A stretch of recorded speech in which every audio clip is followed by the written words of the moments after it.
श्री कृष्ण सखा वाणी। रामचरितमानस। एक दिन संध्या के समय सरयू के तट पर तीनों भाइयों संग टहलते श्री राम ने महात्मा भगत से कहा, एक बात पूछूं भैया, माता कैकेयी ने आपको वनवास दिलाने के लिए मंथरा के साथ मिलकर जो षड्यंत्र किया था, क्या वह राजद्रोह नहीं था? उनके षड्यंत्र के कारण एक और राज्य के भावी महाराज और महारानी को 14 वर्ष का वनवास झेलना पड़ा, तो दूसरी ओर पिता महाराज की दुखद मृत्यु हुई। ऐसे षड्यंत्र के लिए सामान्य नियमों के अनुसार तो मृत्युदंड ही दिया जाता है, फिर आपने माता कैकेयी को दंड क्यों नहीं दिया?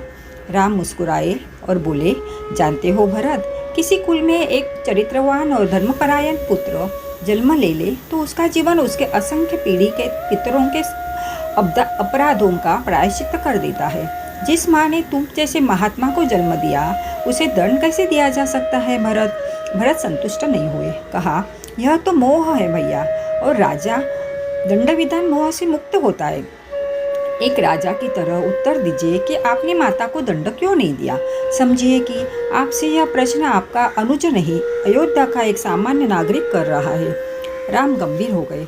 कुछ क्षण के मौन के बाद कहा, अपने सगे संबंधियों के किसी अपराध पर कोई दंड न देना ही इस सृष्टि का कठोरतम दंड है भरत।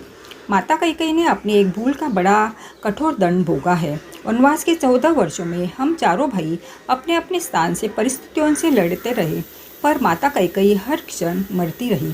अपने एक भूल के कारण उन्होंने अपना पति खोया, अपने 4 बेटे खोए, अपना समस्त सुख खोया, फिर भी वे उस अपराध बोझ से कभी मुक्त न हो सकी। वनवास समाप्त हो गया तो परिवार के शेष सदस्य प्रसन्न और सुखी हो गए, पर वे कभी प्रसन्न न हो सकी। कोई राजा किसी स्त्री को इससे कठोर दंड क्या दे सकता है? मैं तो सदैव यह सोचकर दुखी हो जाता हूँ कि मेरे कारण अनायास में मेरी माँ को इतना कठोर दंड भोगना पड़ा। राम के नेत्रों में जल उतर आया था और भरत आदि भाई मौन हो गए थे। राम ने फिर कहा, और उनकी भूल को अपराध समझना ही क्यों भरत?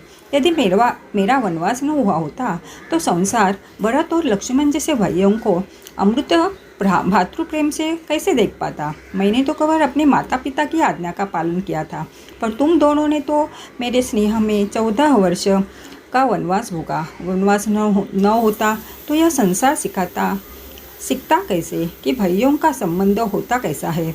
भरत के प्रश्न मौन हो गए थे। वे अनायास ही बड़े भाई से निपट गए।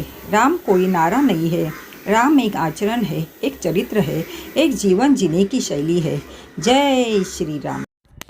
Please please please like and subscribe. जय हिंद, जय भारत, धन्यवाद।